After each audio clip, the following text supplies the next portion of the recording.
I'm Professor Shadrack Gutto, Emeritus Professor at the University of South Africa, the Institute for African Renaissance Studies in the College of Law. We are based in Pretoria, South Africa. And I want to start by greeting the Kenyans and just to say that it has been a long time since I was working in Kenya. We had to leave because of the one-party dictatorship of Daniel Arap Moi and so on in 1982. It is now 35 years since then, but the struggle continues and Kenya has moved a step forward, even though multi-party elections is not a cure for everything, but it is an advance. And of course, the new constitution which people fought for and which politicians didn't want, but they were forced to adopt it. There have been challenges since the movement to multi-party system, as you know. Kenya has moved to a situation of coalition governments, power-sharing governments. And I think that is a challenge.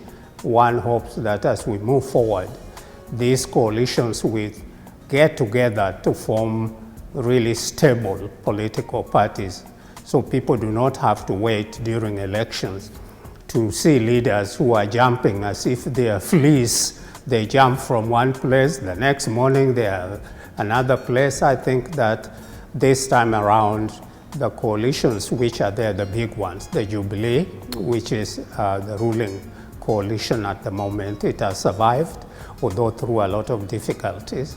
And then now the new one, NASA, which I think is credible and is constituted in such a way that you have very experienced politicians.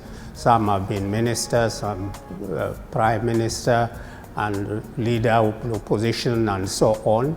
And you have had people who really have been tested. They are bringing themselves into the umbrella of NASA. Looking at the new coalition, the NASA, the newborn baby, you have, of course, one presidential candidate. Before, they were all jostling for being presidents. This time around, I think it is more clear. The deputy is clear on who is going to be the deputy, Kilonzo Musyoka. I think that you do have a position which is new also, which is having chief secretary or chief minister, as they used to be called before. And there are people within it, like Watengula and the others, who some of them will also run simultaneously in the positions where they have been put, but also some as governors, some as in other positions. So I think it is good. The same thing, I think is happening with Isaac Ruto. We have Mudavadi there. We do have, I think we need to really see that these coalitions, if they really want to govern Kenya and represent all Kenyans and not just the tribal areas or the ethnic areas where the top leaders come from, that they will do more work to ensure that areas such as Gusii, which has 2 counties, Kisii and Nyamira, that they do and campaign in those areas. In another area of that, which is within the border with Tanzania, Migori, is a mixed ethnic area of the country. Again, it needs another approach, but importantly for me, they also need to campaign at the coast so that the coastal people feel that they are part of leading in the country, part of people who are governing the country. It has been problematic a bit. And then the northeastern part of the country, I think they also need to rope in some strong, credible leaders. And be that as it may, I think the coalition seems to be properly represented. Jubilee has been in power.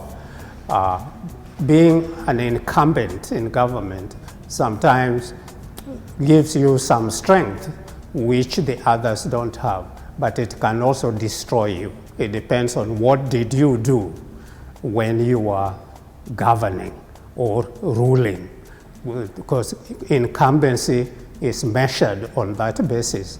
So I think it is not going to be easy elections, but one hopes that those who are going to monitor this election this time around, I wish I was coming in as one of the observers, really to be able to see where weaknesses are and strengths are in running of this election. So the next time after this, Kenya runs credible elections and can be seen to be one of the leading countries on the continent.